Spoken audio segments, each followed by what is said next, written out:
잘 키우자 TV에 오신 전국의 학부모 여러분 안녕하십니까? 제가 낮에 영상을 올렸다가 조금 교정할 부분이 있어가지고 그것을 좀 손대다 보니까 제가 미숙해가지고 동영상 자체가 많이 망가지는 바람에 급히 내리고 다시 제작하게 되었습니다. 보시다가 혼란을 겪으신 분도 분명히 있으리라 생각을 되고 이 점 사과 말씀부터 먼저 드리고 시작을 하겠습니다. 자, 오늘이 2019년 5월 21일 오후를 기준으로 말씀을 드리도록 하겠습니다. 현재 미취학 아동부터 적어도 초등학교 6학년까지의 과정에서 제가 집중적으로 말씀드릴 것은 일단 초등학교 3학년 그러니까 미취학 아동부터 초등학교 3학년 정도에까지 오기까지 부모님들이 그 아이에 대해서 특별히 좀 관심을 가지고 해 주실 것을 지금 말씀을 드리는데요. 그 기준은 현재 대학 입시를 보는 고3에 왔을 때 아주 고질적으로 못 고치는 부분들이 있거든요. 이 점에 대해서 제가 집중적으로 말씀을 드리겠습니다. 고3에 와서 가장 문제가 됐던 것은 첫 번째가 스마트폰이겠죠. 스마트폰은 미취학 아동 때부터 상당히 아이를 신경을 써가지고 제어를 해줄 필요가 있습니다. 특히 스마트폰에서 이렇게 고주파가 발생이 되고 전자파가 이렇게 발생이 되는데요. 이것이 한참 뇌세포가 많이 생기는 나이에 머리의 그 중요한 부위에 이렇게 쪼여지게 되면 세포가 상당한 수가 사멸한다는 그건 연구 결과 보고가 이렇게 나오고 있거든요. 그중 세계에서 가장 그 내용에 대해서 연구 결과가 활발한 나라가 영국이라고 제가 들었습니다. 영국에서 그러한 결과를 이렇게 발표를 하려고 하면은 어디선가 이런 관련된 업체에서 많이 이렇게 발표하는 거를 또 기사화하는 거를 많이 억제를 하나 봐요. 그래서 일단은 전자파 때문에 발생하는 문제점이 있기 때문에 뇌가 어느 정도 이렇게 다 자란 다음에는 뭐 쪼여줘도 그래도 나쁜데 한참 모든 게 이렇게 형성이 되는 나이에 이렇게 전자파를 쪼여주면 좋지 않다. 일단 그거는 이제 뇌세포 문제고요. 정신적인 문제에서 상당히 문제가 생깁니다. 아이들 겨우 아장아장 걷기도 전에 스마트폰을 보여주고 뭐 영상 통화를 한다고 다 좋은데 그거 가지고 게임하게 내버려 두면은 예를 들어서 뭐 할머니들이 많이 그러는데요.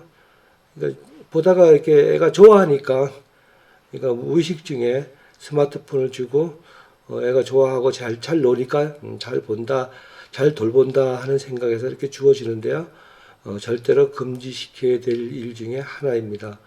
그래서 스마트폰 보면은 뭐 의대생도 스마트폰 많이 하는데요.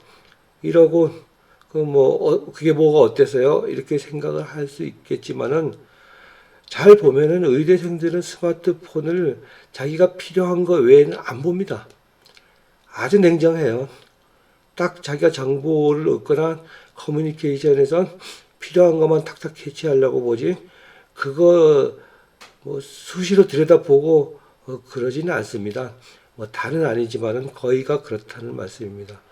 그래서 스마트폰은 가급적이면은 대학 갈 때까지는 상당히 부모님께서 신경을 써서 이렇게 제어를 해줘야 되는데 일단 허용이 되면은 그때 힘들어집니다. 저에게 공부하러 온 애들 특히 고1부터 그 스마트폰 때문에 상당히 문제가 있거든요. 뭐 부모도 제어를 못해요. 제가 규제를 해도 이쪽에 들어올 때 전에는 아예 부모를 만나면은 스마트폰을 없는 것을 기준으로 제가 공부를 시켰거든요. 근데 이제는 뭐 부모도 막 난리를 쳐요. 그것도 없이 어떻게 하냐. 그러면은 공부하러 들어올 때는 스마트폰을 나한테 꼭 맡겨라. 그래도 제가 조금만 방심을 하면은 스마트폰을 두 개를 가지고 다니더라고요. 하나는 이렇게 기변할 때 남은 거 그거는 절 주고 자기는 몰래 들어가서 뒤에서 제가 빨리 뒤통수를 쳐다보고 있는데도 살금살금 꺼내가지고 해요. 그 정도로 무서워요. 그 정도로 빤히 보고 있는데도 설마 못 보겠지 이렇게 생각을 하나 봅니다. 그래서 어렸을 때부터 철저하게 통제하지 않으면은 고등학교 와서 공부하는 아이들에게 엄청난 피해 문명의 이기로 둔갑을 하거든요. 그래서 신경을 써서 많이 제어해 달라고 그렇게 말씀을 드리고 싶네요. 그 스마트폰이 얼마나 나쁜가 하면은 그것을 설명하기 전에 그 전에 투지폰이라는 게 있었잖아요. 폴더폰. 제가 이걸 시작하고 첫 해에 그 비평준화고등학교 좀 잘한다는 학교가 근처에 있는데 400명이 한 학년이거든요. 그래서 어떻게 소문을 듣고 한 반에서 6명이 온 적이 있어요. 그 6명인가 아마 7명인가 그래요. 그래서 그 학부모들 모셔놓고 스마트폰을 다 정지시켜라. 고3이고 그거 하고 수능 끝나고 열어줘라. 그랬더니 다른 엄마들은 즉시 아예 해지를 해버리더라고요. 근데 한 엄마만 안 된다. 자, 얘네 형은 서울대 갈 때도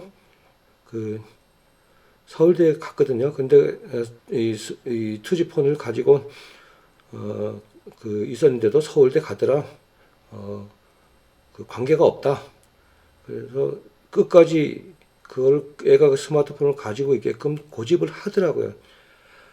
그래서 그러면은 공부할 때는 저에게 주고 스마트폰을 그건 부모님이 알아서 하십시오. 그렇지만은 그 결과에 대해서는 저에게 묻지 말라. 이렇게 했는데 결국에 다른 애들은 쭉 위에서부터 대학을 갔는데 맨 마지막 그 전까지 이 아이 전까지는 서울 교대를 간 게 제일 못 간 거예요. 그리고 얘는 어딜 갔느냐? 서울에 있는 대학을 못 갔어요. 그래서 그것이 투지폰일 때도 그렇게 위력을 발휘하거든요. 공부하는데 집중력을 굉장히 방해를 해요. 그래서 그 부모는 사실 큰애는 서울대 간 거는 뭐 부모의 노력으로 간 건 아니에요. 유전적으로 그렇게 되어 있는 애인데, 그 애를 기준으로 똑같이 키우겠다 이런 얘기였는데, 이 애는 그 형의 아바타가 아니거든요. 아무리 한 배에 태어나도 머리 수준은 비슷할지 몰라도 여러 가지 유전적으로 다른 부분이 있거든요. 형은 이것저것 자제해가면서 이 핸드폰이 있어도 공부하는데 집중을 하지만 별 관심을 안 두고 얘는 하루 종일 공부하면서 학교에서도 그 짓을 한다는 거예요. 그때는 그 투지폰으로 할 수 있는 건 문자밖에 없었어요. 수업 중에 그 문자 가지고 주거니 받거니 하면서 재밌다고 낄낄거리고 이제 그렇게 한 것이 공부의 그 집중력을 크게 방해했다는 겁니다. 투지폰에 비해서 스마트폰은 어느 정도인가 한 100배 정도의 이력이 있다고 보시면 됩니다. 이거는 컴퓨터보다 훨씬 나아요. 부팅 속도도 빠르고 아이들이 기다린다는 게 인내심은 기르는 데는 전혀 오히려 이렇게 클릭만 하면 착착착 나오잖아요. 요즘은 얼마나 빠르겠어요. 오히려 컴퓨터 보는 거를 더 싫어해요. 그 정도로 투지폰이거든요. 이건 지금 제가 말하고 싶은 그 목적과는 다르지만은 공부를 요즘 스마트폰으로 하는 애들도 있고 탭으로 하는 애들이 있는데 그렇게 효과적이지 못합니다. 인터넷 강의를 들어도 화면을 크게 해가지고 감동을 주기 큰 걸로 이렇게 봐야지 집중이 되지 요만한 우표딱지만한 거 들여다보고 이게 공부가 되겠습니까? 그냥 듣는 거지요. 그래서 스마트폰을 특별히 조심을 해야 된다. 이 점을 먼저 말씀을 드리고요.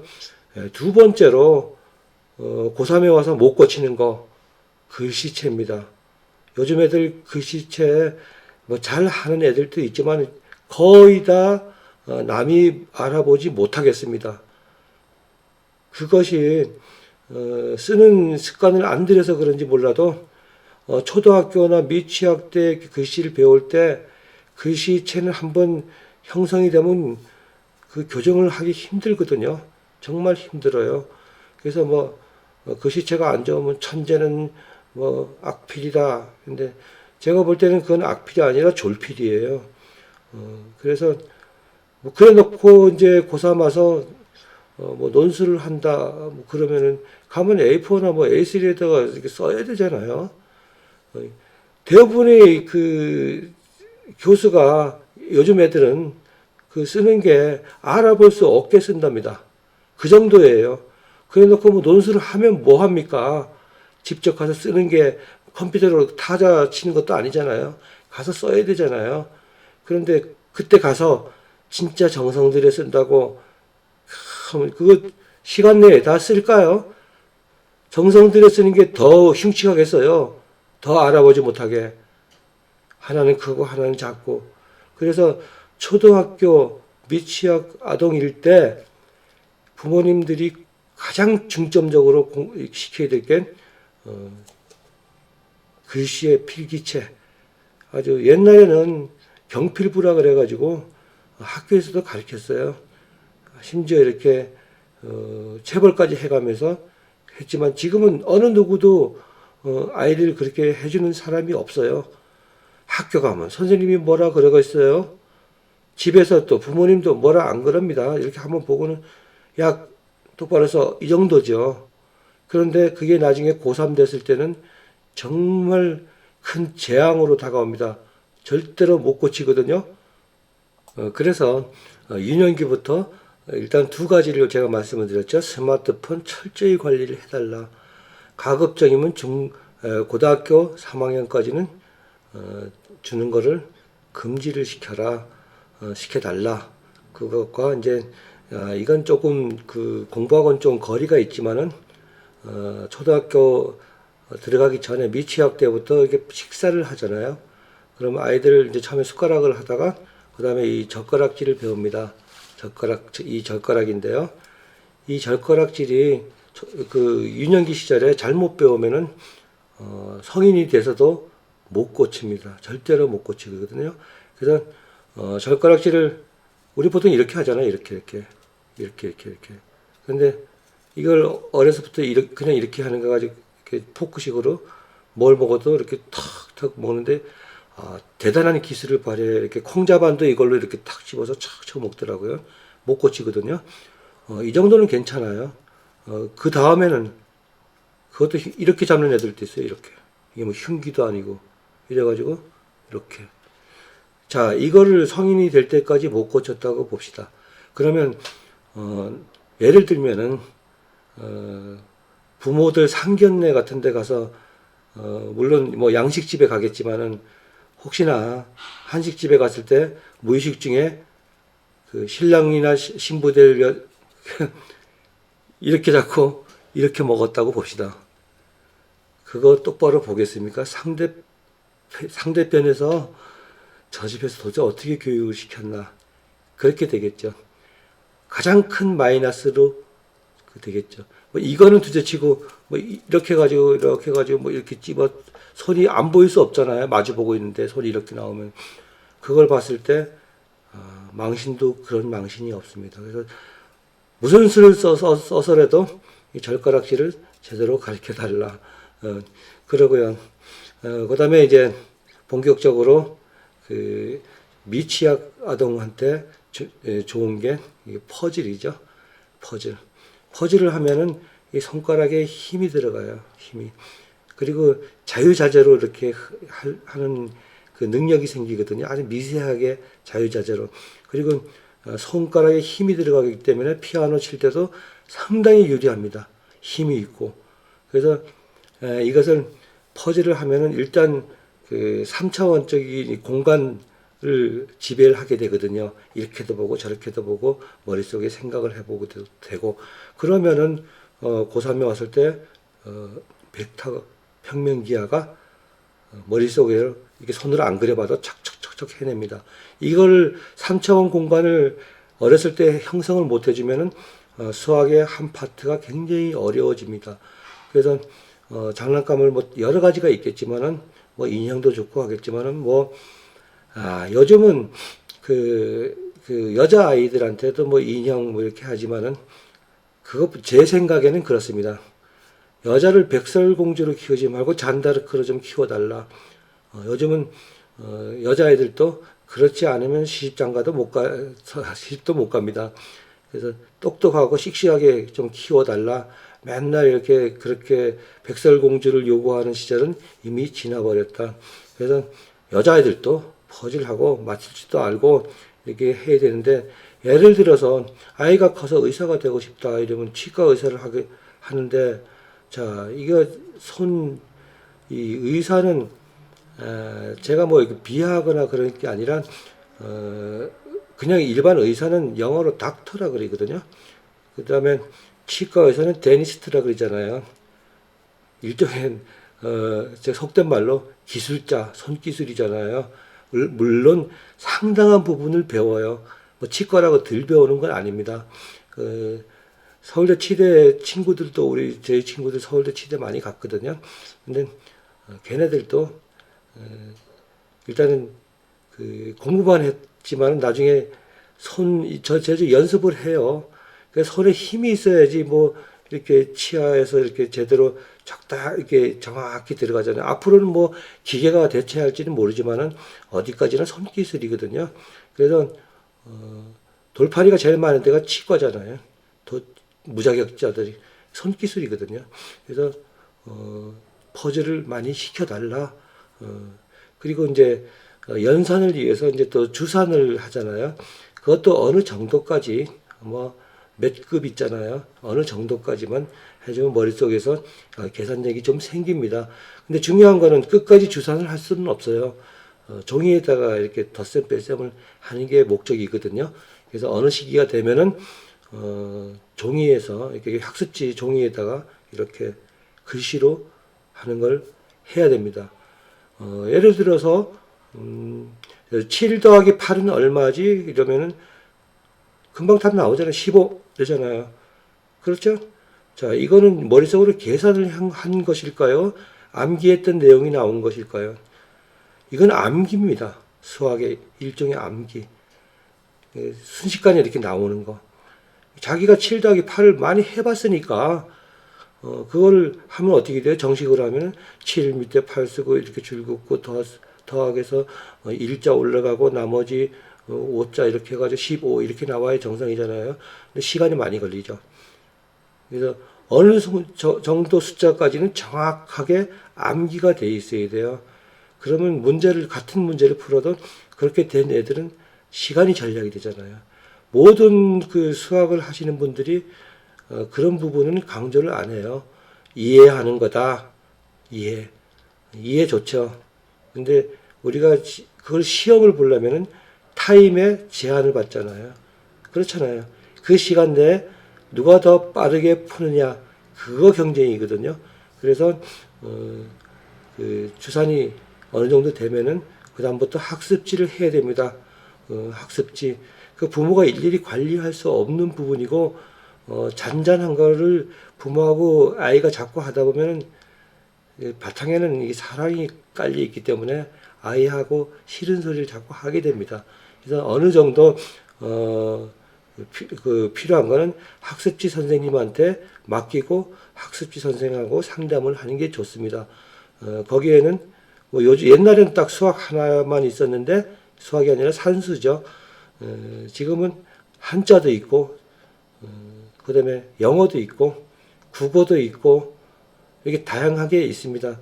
그래서 최소한도 국어, 영어, 수학, 한자는 학습지로 연습을 시켜주는 게 굉장히 중요하다. 네, 그런 점을 강조하고 싶네요.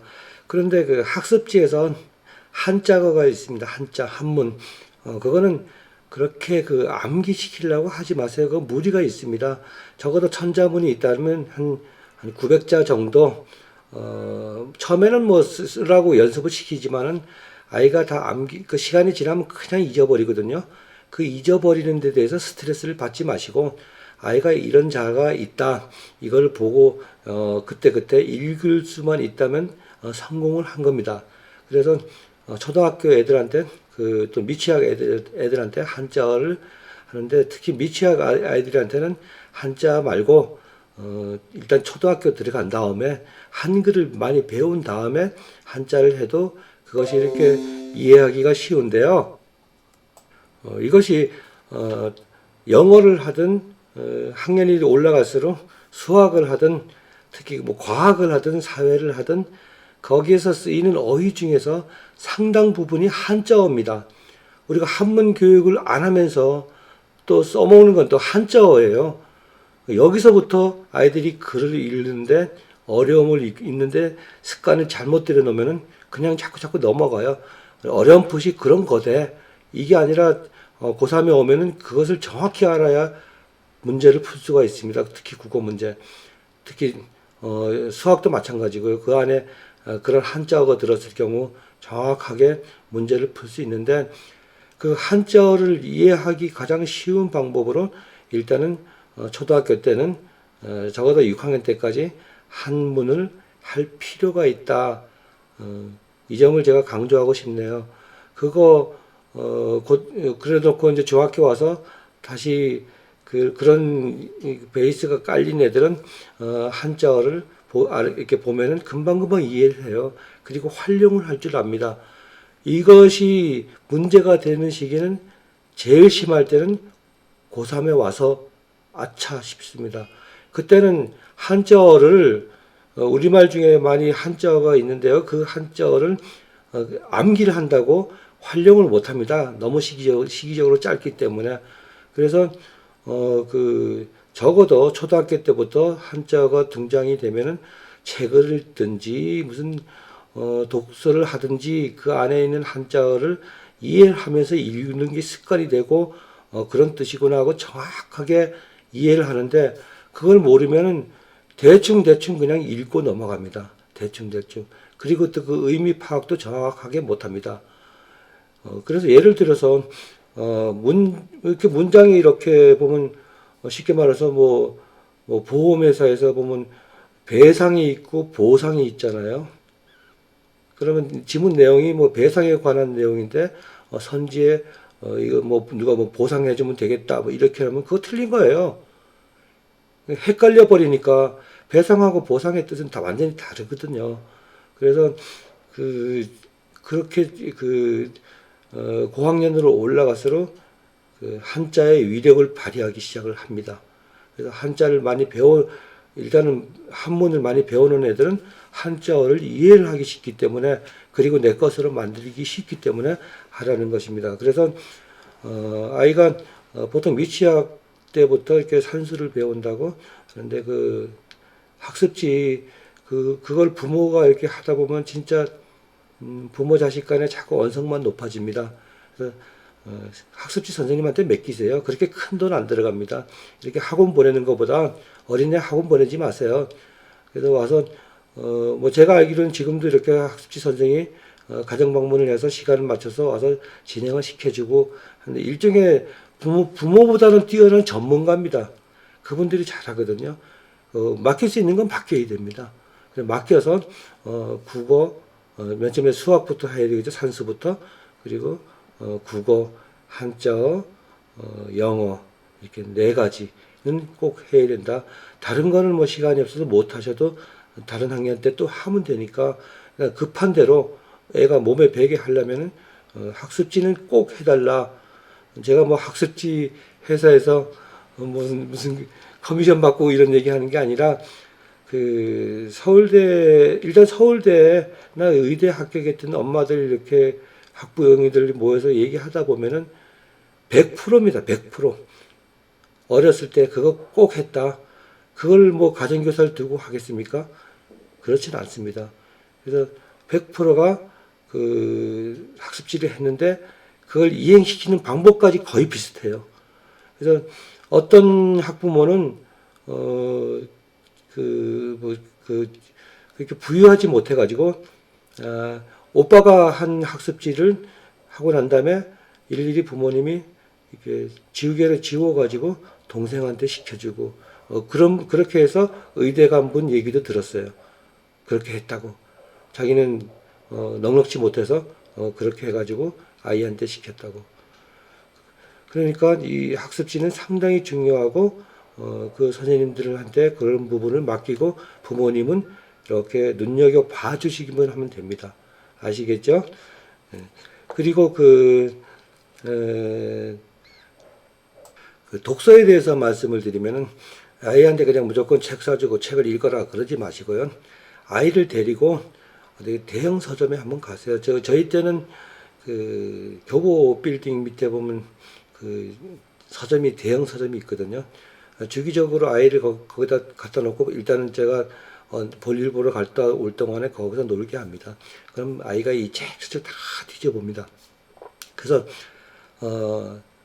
그 보고 네가 꼭 필요한 책은 이렇게 보고 싶은 책은 이렇게 모아놔라. 그래 가면은 잔뜩 모아놨어요. 다는 못 사주잖아요. 그러면 한번 들어보자 이러면 무거워서 못 들어요. 그러면 야 오늘은 일단 내 중에서 한 권만 사가고, 다 못 사간다 그러면 아이가 실망하잖아요. 한 권 사가고 나머지는 바로바로 보고 나면은 내가 사줄게. 그래서 인터넷으로 뭐 주문을 해도 좋고요. 그래서 아니면 독서관에 가면은 그거 대여를 해주잖아요. 그래서 아이가 보고 싶었던 거는 다 보여주세요. 그 적어도 큰 대형 서점에 있는 책치고 잘못된 건 없습니다. 그런데 그것을 읽혀주는 건 좋은데요. 꼭 아이가 사전은, 종이로 된 사전을 가지고 읽어 내려가면서 모르는 어휘에는 좀 이상하다, 내가 잘 모른다 하는 데는 꼭 사전을 찾아서 그 전체적인 내용을 파악을 제대로 하게끔 습관을 들여줘야 됩니다. 이거 고등학교 와서 해결 안 되거든요. 아주 초등학교 때부터 그걸 습관화 시켜 놓으면 편해요. 그럼 자기가 무슨 책을 읽다가도 어휘 하나하나 정확히 음미를 하면서 읽게 되거든요. 그게 제일 중요합니다. 그래서 독서를 하되 그 사전을 가지고 독서를 모르는 어휘를 찾아가면서 독서를 하는 습관을 처음부터 들여달라. 그래서 처음부터 부모님이 좀 관여를 해야 돼요. 어떤 이렇게 문장을 이렇게 한 면을 읽고 나면은 너 거기에 대해서 무슨 내용인지 한번 설명을 해봐라. 그리고 또 어머님이 좀 미리 봐가지고 이건 이 어휘는 잘 모를 것 같다는 부분은 미리 체크를 해놨다가 그 어휘를 물어보세요. 이건 무슨 뜻이냐 그러면 안 찾아봤으면 한번 찾아보게끔 시켜주세요. 그리고 애가 찾아보면은 대부분의 애들은 아직 어렸을 때는 빨간 물 들이면 빨갛게 되고 파란 물 들이면 파랗게 됩니다. 걔네들이 그걸 빨간 물을 들여 놓으면은 습관적으로 찾아보게 됩니다. 그래야지 책을 보는 재미가 있어요. 아, 이게 의미가 이런 내용이구나. 그거를 부모가 관리를 안 해주면 그냥 무작정 책 읽어 이러면 나중에 만화책 보게 되거든요. 만화는 어떻게 됩니까? 이 그림으로 표현을 해주잖아요. 그러니까 이해하기 좋아요. 그렇지만은 정작 공부에는 안 좋다. 한 예를 들어서 제가 큰애 친구가 하나 있는데 걔는 그 독서를 굉장히 많이 해요. 독서는. 근데 그 독서 책이 뭔가 하면은 요즘 그 이상한 뭐 만화인데 그걸 제가 기억을 못 하는데요. 하여튼 그 중에서 제일 많은 게 무협지였어요. 그래서 학교 가서 고등학교 때 선생님이 앞에 칠판에 쓰면은 걔는 아예 저 집에서 출발할 때 책가방이 이렇게 커요. 그 안에 전부 다 무협지예요. 그래서 이렇게 숨겨가지고 책상 밑에 숨겨가지고 보잖아요.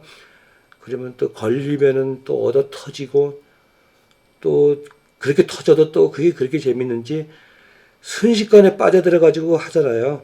그러니까 얘는 고등학교 때 별명이 열나 터진 복서래요. 열나 터진. 그러니까 얼마나 선생님한테 맞으면서도 그걸 한 거예요. 근데 그 어려운 국어 수능에서 120점 만점인데 110점을 넘겼어요. 그 정도예요. 그래가지고 약대를 갔는데 아주 잘 살고 있죠. 그 친구가 이 영상을 보면 씩씩거릴지 모르겠지만은 어쨌거나 책은 막말로 무슨 책을 봐도 좋은데요. 기왕이면은 양서를 보는 것이 아이들한테 더 유리하다. 이 애가 양서를 봤으면은 열나 터진 복서가 양서를 봤으면은 만점 맞았겠죠. 그만큼 이게 읽어 내려가는 능력이 속독은 아닙니다. 속독은 절대로 아니에요. 속독은 습관을 잘못 들여버리면 큰 낭패가 됩니다. 속독은 아니고 읽는 거는 어려서부터 책을 읽다 보면 괜히 습관이 몸에 배요. 그래서 많이 한 애들은 보통 한꺼번에 세 줄, 네 줄을 봅니다. 세 줄, 네 줄을. 우리는 보통 한 줄밖에 못 보는데요. 독서량이 많은 애들은 세 줄, 네 줄. 내용 파악이 얼마나 잘 되겠어요. 남들은 뭐 5분씩 걸려가서 읽는 거를 얘는 1분 내에 딱 읽고 내용 파악까지 싹 끝나니까 얼마나 국어 시험에서 유리하겠습니까? 그래서 그 독서를 권장하는데 꼭 사전을 끼고 하는 거를 처음 독서할 때부터 시켜라. 그래야 얘는 빨간물이 들어가지고 어차피 어쩔 수 없이 그 사전을 가지고 하는데 그걸 부모가 감독을 해야 돼요. 제가 사전을 보나 안 보나. 근데 일단 빨간물 딱 들여놓으면 그때부터는 시키지 않아도 사전을 찾아봅니다. 그럴 거 아니에요. 자기가 읽어봤는데 사전을 보고 그 내용 파악하는 거하고 그냥 읽은 거하고 내용이 완전히 다르잖아요. 그러니까 당연히 사전을 찾아보겠죠. 아시겠죠? 그래서 꼭 독서 방법 뭐 이런 거 필요 없고요. 독서를 시키되 부모가 감독을 일단 해주고 사전을 꼭 지참하고 사전 찾는서 보는 독서 방법을 몸에 배도록 해줘라. 일단 그 말을 드리고 싶네요. 그리고 우리 옛말에 3살짝 버릇 80까지 간다 이런 말이 있잖아요. 그럼 그 뜻은 뭐냐? 3살적부터 버릇을 잘 들이면 옛날에는 뭐 수명이 80 가는 게 굉장한 장수였는지 그래서 80이라고 그랬는지 모르겠지만은 3살짝 버릇 죽을 때까지 간다 이 표현이 좀 그래서 그렇게 80까지 썼는지 모르지만은요. 요즘은 90, 100살까지 살죠.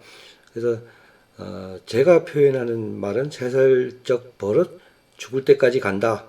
그래서 뭐 부정적으로 표현을 하면은 버릇을 잘못 들여서 3살적부터 아이의 버릇을 잘 들여라 이런 뜻으로 이제 해석을 하는데요. 그때는 그 유전공학을 모르는 시절의 그 얘기고요. 제가 이제 현대적으로 이렇게 풀어보면 이렇게 됩니다. 3살적부터 유전적 형질이 나타난다. 이게 아마 정답일 겁니다. 아이가 누워 있고 이렇게 까장까장 걸어갈 때는 그때까지는 유전적 형질이 잘 안 나타납니다. 그래서 머리 좋은 애들은 침을 많이 흘리는 경우도 있고요. 여기 앞에 다 적십니다. 그건 왜 그럴까요? 그 자극을 눈에서 자극을 받으면은 침으로 나오면 침샘 이게 조절이 안 돼가지고 자극에 민감한 거죠. 머리 좋은 애들은. 그래서 막 여기를 막 다 적십니다. 이만큼.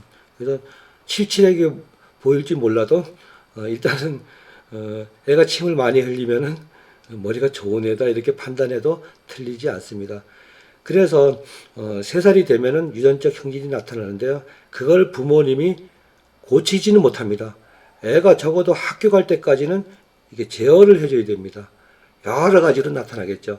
근데 예전에는 그게 나타나는 게 어느 정도 한계가 됐는데 지금은 워낙 소득 수준이 높아지고 IT가 발전하다 보니까 그런 기기 쪽으로 많이 아이가 빠져듭니다.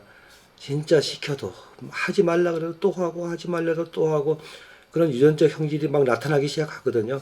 그거를 부모가 이렇게 제어를 해주지 못하면은 대학 입시에 실패를 합니다. 일단 좋은 대학까지 보내놓으면 그때는 아이가 자제력이라는 게 있기 때문에 또 유전적 형질이 이게 발현이 되니까 또 자기 체면도 있고 어느 정도 자아가 생기니까 그때는 이제 덜 하게 되는데 거기 가기까지 그 전에는 부모가 상당히 신경을 써가지고 아이가 태어나면 얘가 유전적 형질이 이건 형도 다르고 동생도 다릅니다. 당연히 다르죠. 아바타가 아니니까 도핑 경화도 아니고 그래서 그거를 잘 제어를 해줘야 됩니다.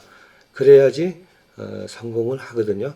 그래서 부모가 단호하게 어렸을 때부터 해도 되는 것과 해서 안 되는 것을 간단하게 딱 2자로 안 돼, 안 돼, 이게 그 습관화돼야 됩니다. 욕하고 소리 지른다고 그게 해결되는 게 아니라 낮은 톤으로 강력하게 되는 건 되고 안 되는 건 안 되는데 3살 때부터는 부모가 자식하고 타협을 하면 안 됩니다. 절대로 네 편하고 나 편하고 했다가는 나중에 감당이 안 됩니다. 제어가 안 됩니다. 그래서 제가 늘 강조하는 것은 3살 적부터 유전적 형질이 나타나니까 그 공부하는데 안 좋은 쪽은 이게 제어를 해줘야 된다. 애가 막 그거 제어를 못 해주면 길바닥에 들어놓고 뭐 여기가 백화점 바닥이든 시장 바닥이든 자기 멋대로 막 하게 내버려둔 아이들 있잖아요. 길을 가다 보면은 무화과 제 무화기가 저 뒤에서 자꾸 왔다 갔다 하는데요. 제가 요즘 치료받느라고 제가 아주 편하게 놔뒀어요. 죄송합니다. 그래서 얘기하다가 자꾸 방해가 되는데요. 절대로 아이하고 타협하지 말고 부모 판단해서 이건 교육적으로 아니야 하는 거는 제어를 해주십사 제가 부탁을 드립니다. 그러면은 이 아이를 공부 쪽으로 유도하기가 좋습니다. 그러니까 애가 강력하게 요구한다고 뭐 한다고 그걸 허용을 해주면은 하나 둘 풀어주면은 나중에 통제가 안 됩니다. 나중에 뭐 우리 애는 왜 이렇게 공부를 못해 이런 말씀 하시는 거 아닙니다.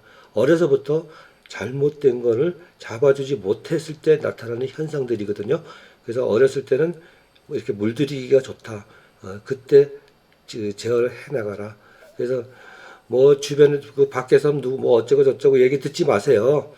내 아이는 내가 알아요. 내가 뭐 자기네 애들은 뭐 어떻게 하는데 뭐 그건 당신은 그렇게 하시고 내 유전자가 틀리니까 내 아이는 이렇게 한다 하고 강력하게 안 해주면은 나중에 낭패합니다.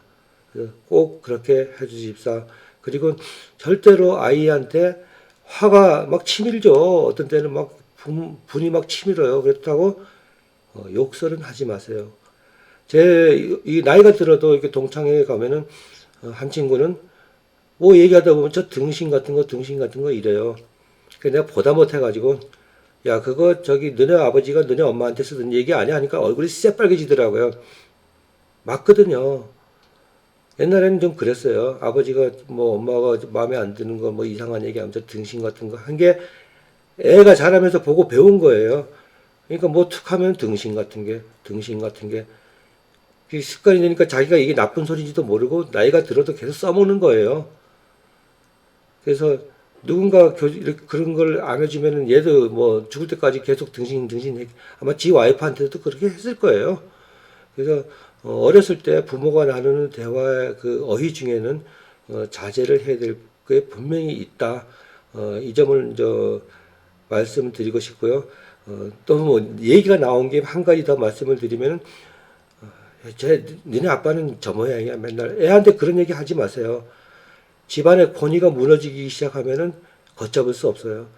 아빠들도 마찬가지고 엄마는 뭐 어쩌고 저쩌고 이러면 엄마 권위가 그때부터 무너지기 시작하고 아이가 쉽게 생각을 합니다. 영이 안 씁니다. 그래서 그런 점을 아이들 키울 때는 상당히 조심해야 된다. 그 말씀을 드리고 싶네요. 또 뭐 요즘 뭐 영어 교육 하는데 조기 교육 다 좋은데요. 남 생각할 거 없어요. 아이가 그 영어를 가장 배우기 쉬운 게 저 같은 경우는 톰과 제리였거든요. 그때는 이제 한글로 막 떠들었으니까 영어 배우는 데는 도움은 안 됐어도 지금은 유튜브 같은 데 가면 그 오리지널들이 있잖아요. 그 많은 어휘가 등장을 하지 않아요. 그걸 보면서 들려주면 아이의 귀가 열립니다. 영어에 대한. 그리고 아이들은 이게 빨라요. 흉내내는 게. 언어는 어디까지나 다 흉내거든요. 그래서 경상도에 살다 보면 경상도말 쓰는 거고 전라도에 쓰게 되면 전라도말 쓰는 거고 한경도에 살다 보면 한경도말 쓰잖아요. 그렇게 들으면서 다 인식이 되는 거니까 영어도 어렸을 때 강제로 시킬 생각하지 말고 그 영어로 된 그 톤과 제리 같은 거 이렇게 보여주면은 자연스럽게 무슨 억양이나 톤이나 이런 게 머릿속에 딱 뱄니다. 그래서 어느 때가 되면 한순간에 귀가 딱 열려요. 진짜예요. 우리가 외국어 배울 때 영어 한 편을 제대로 소화하면 다 되잖아요. 똑같아요. 그래서 뭐 외국 가서 미국을 갔다 그러면 차라리 그 드라마 미국 드라마 뉴스를 계속 보다 보면 그 모든 어휘가 귀에 익숙해지게 되면 자연스럽게 안 배워도 귀가 열립니다. 예, 그거를 그 습관이 굉장히 중요하거든요. 우리가 그 나이가 들어서 뭐 이렇게 해가지고 뭐 기념 뭐 이래가지고 여행을 가잖아요. 그 중학교 졸업하고 하와이 이민 간 친구가 있어요. 그래서 그 친구 만나러 간다고 기념으로 이제 뭐 무슨 기념이라고 제가 말씀을 못 드리겠고 갔는데 거기서 40년 이상 살았잖아요. 그래서 어느 정도 영어가 될 줄 알았는데 영어를 못해요. 하는 영어를 할 줄 아는 게 리얼리 뭐 이 정도예요. 깜짝 놀랐어요. 걔가 나 그 하와이에 가가지고 그 뭐 하와이가 호와이 이러더만 가면은 그 어느 정도 영어를 할 줄 아는데 그 하와이라는 곳이 그 폴리네시안 그 여러 가지 그 섬들의 그 민족들의 합체니까 그, 그 폴리네시안 방언들 있잖아요. 그러니까 영어 정통 영어가 아니죠. 거기다 일본 사람들이 많으니까 또 일본 그 이라시 아이마세 뭐 이런 게 또 섞여 있고 그다음에 또 영어권 영어도 섞여 있고 하니까 하와이 자체는 굉장히 방언이 심하거든요. 어떤 때는 뭐 일본어 하는 게 소통하기가 더 좋을 정도로. 그런데 거기에 또 한국 교민들도 많아요. 그러니까 한국 교민들끼리 어울려 버리면은 40년이 지나도 영어를 한 마디도 못해요. 깜짝 놀랐거든요. 그래서 영어는 자주 보고 자주 들으면 열립니다. 그런데 어쩌다 한 번씩 보면 천재도 아니고 어떻게 그게 몸에 배겠습니까? 그래서 조기 영어 교육이 필요하시다 하면은 어려서부터 그 만화 영화를 보여라. 근데 그 톰과 제리 그 만화 영화도 잘 따져보면 그 화가들이 그리잖아요. 근데 그 사람들 그냥 그리는 게 아니에요. 그 거의 쥐, 고양이, 그다음에 개가 등장을 하잖아요. 그러면 쥐, 개, 고양이의 해부학까지 다 공부를 한 사람들이에요. 뼈대까지 다 이렇게. 그래야지 뭐 이렇게 막 서로 쫓고 쫓치는 과정에서 뭐 브레이크 확 밟고 쓰잖아요. 그게 그 해부학을 안 한 사람은 정확한 동작이 안 나옵니다. 그만큼 그 제가 뭐 자꾸 쓸데없는 얘기를 하는데요. 정성을 들여서 만들고 했으니까 그걸로 이렇게 대처를 해도 그렇게 무방하다 그런 말씀을 드릴 수 있겠네요. 그래서 이제 뭐 제가 뭐 두서없이 이런저런 얘기를 많이 꺼냈는데요. 자, 첫 번째는 스마트폰 절대로 방어해라. 3살적부터 유전자가 발현되기 시작하는데 그걸 억제시켜줘라. 그 다음에 글씨체, 그 다음에 뭐 젓가락질도 잘하고, 그 다음에 중요한 거는 공부를 시키려면 학습지를 시켜라. 특히 산수는 에러가 없을 때까지 100개를 풀었을 때 100개가 다 맞을 때까지 연습을 시켜야 됩니다. 아시겠죠? 뭐 99점 나왔다고 좋아할 거 아닙니다. 거기서 하나 틀리면은 지금 고3들 중에서 수학, 수능 1등급이 모의고사에서 나온 애들도 연산에서 틀린 애들 많습니다. 제가 뭐 뻥치는 게 아니라 사실 그래. 제가 깜짝깜짝 놀라요. 근데 그때 가서 고쳐도 안 고쳐져요. 절대로. 답 다 구해놓고 옮겨 쓰는 과정에서 또 틀리는 게 상당히 많아요. 아마 고3들 부모님들 제 얘기 들으면 아마 끄떡끄떡 하실 거예요. 세상에 다 풀어놓고 옮겨 적다가 틀려요. 이게 예전에는 그런 건 상상도 못 했거든요. 우리 때는 아는 거는 100%다 써요. 왜? 틀리면 저 터지니까. 안 맞으려면 자기가 다 쓰고도 모자라서 내신도 안 들어가지만 컨닝까지 하죠, 옆에까지. 근데 요즘 애들은 컨닝도 안 해요. 컨닝 안 합니다, 절대로. 대단한 애들이에요. 그냥 뭐 적당히 쓰고 아니면 시험 시간에 또 한 반은 잔다고 그러더구만요. 그런 상황이니까 지금은 부모님이 상당히 큰 역할을 해야 되는 시기가 도래했어요. 지금은 부모님이 이렇게 관리를 안 해주면은 또 잘못 위탁 교육을 많이 시키면은 나중에 문제가 되는데 수능 끝나고 나서 뒤통수 딱 맞는 거죠. 쉽게는 자 중학교 때까지 잘 해왔는데 부모가 관리를 안 해줬을 경우 검증을 안 하고 넘어갔을 경우 고등학교 1학년 1학기 중간고사 보고 다 들통이 나죠. 그때는 대책이 거의 없습니다. 아마 지금 고1 부모님들이 이 얘기 들으면 동감을 할 거예요. 그때 정말 힘들거든요. 옛날에는 고등학교 들어가서도 다시 원위치로 돌아갑니다.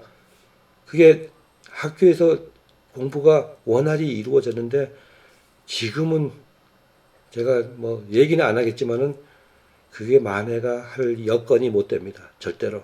그래서 중학교 특히 중학교 부모님들은 제 얘기를 듣고 정신 바짝 차려야 됩니다. 고등학교 1학년 돼서 이렇게 검증이 됐을 때는 그때는 대책 없어요. 정말 힘들거든요. 그리고 또 고등학교 1학년 1학기 때 그 중간고사 시험 보고 결과가 나왔다 그래도 대책이 없는 건 아니에요. 적어도 전교 뭐 400명 기준으로 50등까지는 순식간에 올라갑니다. 왜 그런지 아세요? 한 대여섯 명 빼놓고는 나머지는 다 도찔이 개찔입니다. 도찔 개찔. 아 정말 그래요. 저희가 오면은 내가 시킨 대로 공부하겠느냐? 하겠습니다. 그러면 어디까지 가면 좋냐? 그러면 1학기 때 뭐 이제 끝나고 다음 학기 때는 얘들아 한 200등 하는 애가 한 100등까지면 야 100등 웃기지 마. 50등 안에 능이 들어가. 그러면 설마요 이러거든요. 근데 50등 안에 들어갑니다. 다음 학기 때는 15등 이렇게 합니다. 그 다음에는 5등권을 넘봐요. 그지만 그 위는 넘사벽이에요. 얘네들은 중학교 때 공부를 많이 해왔거나 특목고 준비를 다 해가지고 오다가 안 갔거나 뭐 안 가게야 했겠습니까만은 사정이 있어서 안 갔겠죠. 그런 애들이 위에를 다 차지하고 있습니다. 그러면 다 열심히 하잖아요. 뭐 지만 열심히 하나요? 걔네들도 열심히 해요. 그때는 시간과 싸움인데 참 넘기가 힘들죠. 그런데 또 방법이 없는가 하면 또 그건 아니에요. 쓸데없는 공부를 안 하고 꼭 필요한 것만 딱딱 집어서 하면 또 그걸 뛰어넘습니다. 전교 1등 갑니다. 그래서 제가 이 유튜브를 통해서 쓸데없는 공부 또 안 하는 방법 다 가르쳐 드릴 것입니다. 그 중에 또 인터넷 강의 잘못 들으면 망하거든요. 저는 2002년도부터 들어왔거든요. 그래서 전부 다 압니다. 그래서 저건 듣는 게 아니야. 이건 이렇게 들어야 돼 하는 정보는 저한테 다 있거든요. 그거를 앞으로 순차적으로 다 공개를 해서 여러분들 인강 듣는데 도움이 되도록 해드릴 것입니다. 그러니까 비록 뭐 지금 짧은 시간인지 모르지만은 다 설명하기는 좀 그렇네요. 그래서 보통 이제 초등학교 아이들 어떻게 해야 하는 것을 설명하면 한 4시간 정도 걸립니다, 사실은.